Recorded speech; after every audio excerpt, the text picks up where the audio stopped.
Regardez autour de vous. Le monde est rempli de projets inachevés, de livres à moitié écrits, de salles de sport désertées dès le mois de février et de rêves qui meurent dans le silence des chambres à coucher. Pourquoi? Parce que la plupart des gens vivent selon une illusion. Ils attendent de se sentir bien pour agir. Il existe 3 types d'hommes dans cette arène qu'on appelle la vie. Le premier est l'homme paresseux. Il est séduit par l'idée du succès, mais terrassé par le moindre effort. Il abandonne en un jour. Pour lui, le confort est une religion, et la moindre résistance est une excuse suffisante pour s'arrêter. Le second est l'homme motivé. C'est le profil le plus dangereux, car il est trompeur. Il commence avec fracas. Il achète l'équipement, il en parle à tout le monde, il brûle d'un feu ardent. Mais la motivation est une émotion, et comme toute émotion, elle est éphémère. Quand le feu sacré s'éteint, après environ 7 jours, il s'arrête. Il abandonne en une semaine. Et enfin, il y a l'homme discipliné. Il ne cherche pas à savoir s'il a envie. Il ne demande pas la permission à son humeur du matin. Il a décidé de se consacrer à une tâche, et il l'accomplira, qu'il pleuve, qu'il neige, ou que son cœur soit lourd. L'homme discipliné est celui qui finit ce qu'il commence. C'est l'homme qui accomplit tout ce qu'il entreprend. Aujourd'hui, nous allons plonger dans l'anatomie de ces 3 états.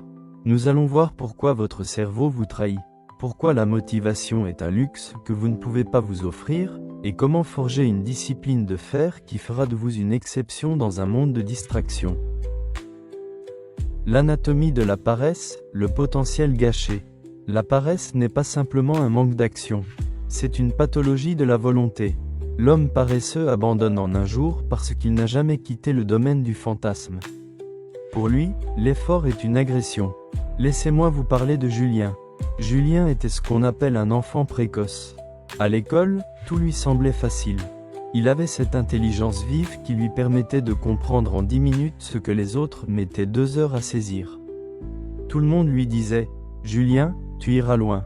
Mais Julien a développé une addiction fatale, l'addiction au confort. Dès que quelque chose demandait une répétition fastidieuse, il décrochait. Il a voulu apprendre le piano. Le premier jour, il a appris les notes, il était fasciné. Le deuxième jour, quand il a fallu faire des gammes pendant 2 heures, il a rangé l'instrument. Ce n'est pas pour moi, disait-il. Il a voulu monter une entreprise. Il a passé une journée à dessiner le logo. Le lendemain, quand il a fallu remplir les formulaires administratifs et appeler des clients potentiels, il a allumé la console de jeu. 20 ans plus tard, Julien est un homme amer. Il a toujours le même potentiel, mais le potentiel sans action est comme un chèque de 1 million d'euros qu'on ne peut pas encaisser. Il abandonne en un jour parce que son cerveau est programmé pour la gratification immédiate. Il veut la couronne sans la guerre. La paresse, c'est choisir la mort à petit feu plutôt que la douleur de la croissance. C'est le refus de reconnaître que chaque grand projet commence par un seul acte, souvent ingrat. Comme le dit un mentor, quand vous ne savez pas quoi faire, nettoyez votre bureau, faites une liste, et commencez par la plus petite chose qui compte. L'homme paresseux ne nettoie jamais son bureau. Il attend que la montagne disparaisse d'elle-même.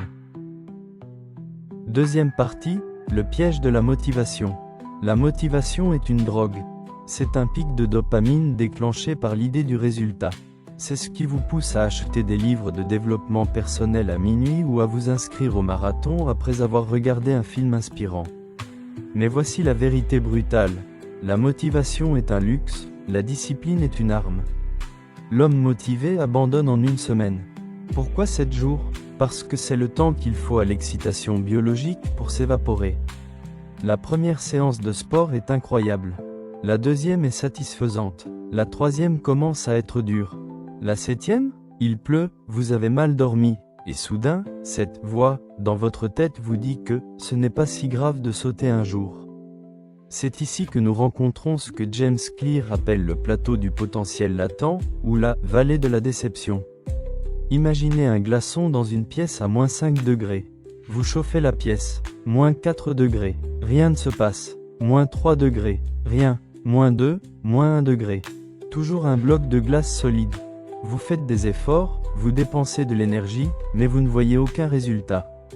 L'homme motivé s'arrête à moins 1 degré. Il se dit, j'ai travaillé dur et rien n'a changé, c'est inutile. Puis, vous passez à 0 degré. Le glaçon commence à fondre. La rupture ne vient pas d'un effort soudain, mais de l'accumulation de tous les degrés précédents. La motivation ne peut pas vous emmener à 0 degré. Seule la discipline le peut. La motivation vous fait miroiter la fonte du glaçon dès le premier jour, et quand la réalité ne correspond pas à l'attente, elle vous abandonne lâchement. Troisième partie, la force de la discipline. L'homme discipliné n'est pas un surhomme. C'est un homme qui a passé un contrat avec lui-même et qui refuse de rompre sa parole. Analysons ceux qui ont transformé la discipline en légende. 1. Kobe Bryant et la Mamba Mentality. On parle souvent du talent de Kobe, mais on oublie sa routine. En 2008, lors de la préparation des Jeux Olympiques, les meilleurs joueurs de la NBA étaient réunis. La plupart sortaient en boîte, profitaient du prestige. Kobe, lui, se levait à 4 heures du matin.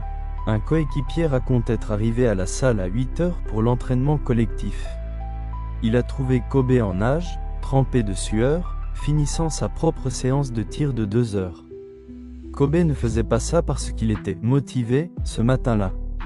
Il le faisait parce que dans son esprit, la question ne se posait même pas. La discipline, c'est supprimer le choix. Si vous devez choisir chaque matin d'être performant, vous finirez par choisir le repos. Kobe avait déjà fait le choix 10 ans auparavant. 2. David Goggins et la règle des 40%. David Goggins, l'homme le plus dur au monde, explique que lorsque votre esprit vous dit que vous êtes fini, que vous ne pouvez plus avancer, vous n'êtes en réalité qu'à 40% de vos capacités réelles. Goggins n'était pas un athlète né. C'était un homme en surpoids, dépressif, qui travaillait dans l'extermination de cafards. Sa transformation n'est pas venue d'une vidéo de motivation, mais d'une confrontation brutale avec sa propre faiblesse. Il a forcé son corps à courir sur des jambes brisées, non pas par plaisir, mais pour prendre l'âme de l'adversité.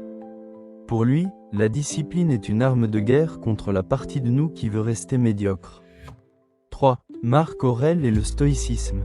L'empereur romain Marc Aurèle, l'homme le plus puissant de son temps, se réveillait chaque matin en se disant « Aujourd'hui, je vais rencontrer des gens ingrats, violents, traîtres et envieux ». Il ne cherchait pas un monde facile. Il utilisait la discipline mentale pour rester droit. Dans ses pensées pour moi-même, il écrit « Au petit jour, quand tu as de la peine à te lever, aie cette pensée présente. Je m'éveille pour faire mon œuvre d'homme. » Il considérait la discipline non pas comme une punition, mais comme son devoir naturel, au même titre que le soleil se lève ou que les plantes poussent. 4. Thomas Edison et les 10 000 échecs. On cite souvent Edison pour son invention de l'ampoule, mais on oublie l'endurance psychologique nécessaire. Il a échoué des milliers de fois. À chaque échec, l'homme motivé aurait dit « Ce n'est pas mon destin ». Edison, l'homme discipliné, disait « Je n'ai pas échoué. J'ai simplement trouvé 10 000 solutions qui ne fonctionnent pas ». La discipline lui a permis de rester devant son établi pendant que le monde se moquait de lui. Quatrième partie, comment construire une discipline de fer. La discipline n'est pas un trait génétique. C'est une compétence que l'on construit. Voici les 3 piliers pour passer de l'homme motivé à l'homme discipliné. 1. Les systèmes plutôt que les objectifs. James Clear, dans Atomic Habits, dit une chose fondamentale. Vous ne vous élevez pas au niveau de vos objectifs, vous tombez au niveau de vos systèmes. L'homme motivé se fixe l'objectif de perdre 20 kilos. L'homme discipliné crée un système. Je marche 30 minutes chaque matin à 7 heures, quoi qu'il arrive. L'objectif est dans le futur, le système est dans le présent. La discipline s'épanouit dans la structure, pas dans l'ambition. 2. La règle des 2 minutes et les habitudes atomiques. Ne voyez pas la montagne, voyez le premier pas. Si une tâche vous paralyse, réduisez-la à une action de 2 minutes. Vous ne voulez pas écrire un livre? Écrivez une phrase. Vous ne voulez pas faire de sport? Enfilez vos baskets. Une fois que l'action est lancée, l'inertie est brisée. La discipline, c'est l'art de commencer quand on n'a pas envie. 3. L'environnement l'emporte sur la volonté. Ne comptez pas sur votre volonté, elle est limitée. Si vous voulez arrêter de manger du sucre, n'en achetez pas. Si vous voulez travailler plus, mettez votre téléphone dans une autre pièce. L'homme discipliné conçoit son environnement pour que la bonne décision soit la plus facile à prendre. Comme le dit James Clear, la motivation est surestimée. L'environnement compte souvent plus. Apprenez à embrasser l'inconfort. Le cerveau est comme un muscle. Plus vous faites de choses difficiles, plus il devient facile de faire des choses difficiles. Reframez la douleur comme une adaptation, pas comme un échec. Votre corps ne stagne pas, il s'ajuste. Partie finale, devenez l'homme qui finit. La vie ne donne rien à ceux qui demandent. Elle donne tout à ceux qui prennent par la constance. L'homme paresseux est déjà oublié. L'homme motivé sera un lointain souvenir dans un mois.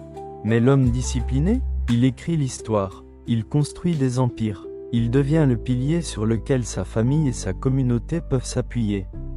Le succès n'est pas un événement spectaculaire. C'est une série de décisions ennuyeuses prises chaque jour. C'est choisir la douleur de la discipline plutôt que la douleur du regret. La première est temporaire, la seconde est éternelle. Votre défi est simple. À partir d'aujourd'hui, ne vous demandez plus si vous êtes motivé. Demandez-vous si vous êtes fidèle à votre engagement. Soyez l'homme qui finit ce qu'il commence. Soyez l'homme discipliné. Le chemin est devant vous. Il n'est pas facile, mais il est clair. Construisez vos escaliers, une marche à la fois.